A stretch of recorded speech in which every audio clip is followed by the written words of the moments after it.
The Governor-General's been invited. So Don McKinnon and Lady Claire McKinnon are going along. But also these two, Sam and Lisa Stevenson.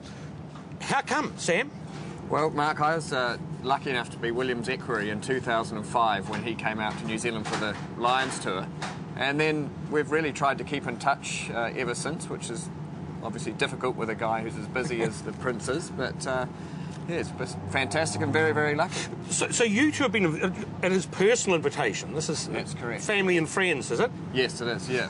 So in the pecking order, we know that Posh and Bex are going along, but do you get a better seat than them? We do, according to the Herald. We haven't been able to verify this yet, but yeah, we're sitting a bit further forward than them. So, and they're the benchmark, I suppose. Do you get advised, Lisa, what to wear, what not to wear? We just heard from Peter Hunt there before. Did you get a few tips?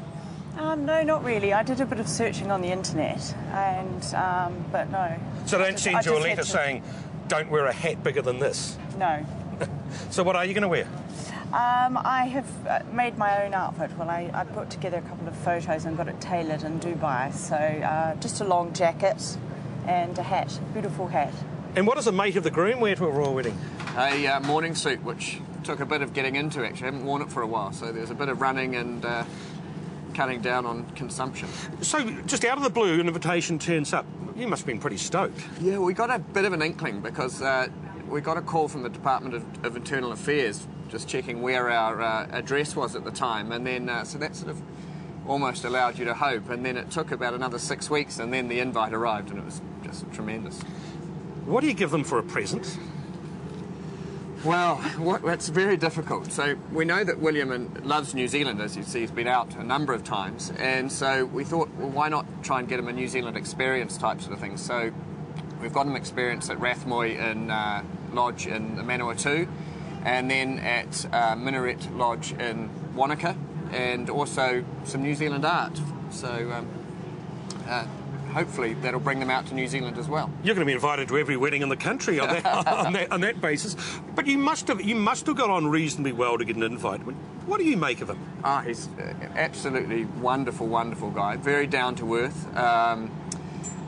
He's really, really genuine sort of person. And if he's in a room with you and other people, then within 2 to 3 minutes, everyone's put at ease and things just flow along, and you almost forget who's there. He's tremendous.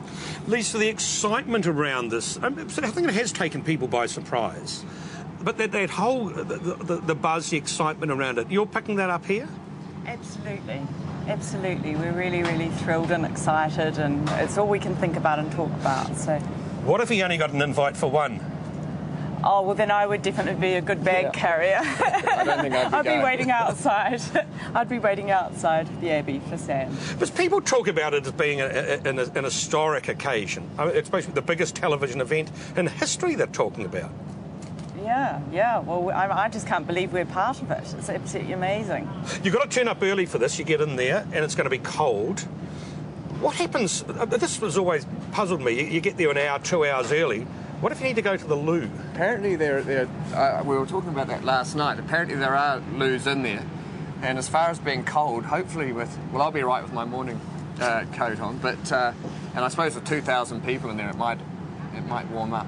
So everything is thought about, everything is well planned. Look, have a fantastic time there on Friday. I know lots of people, everyone watching, will wish they were there with you guys, but look, thanks for talking to us.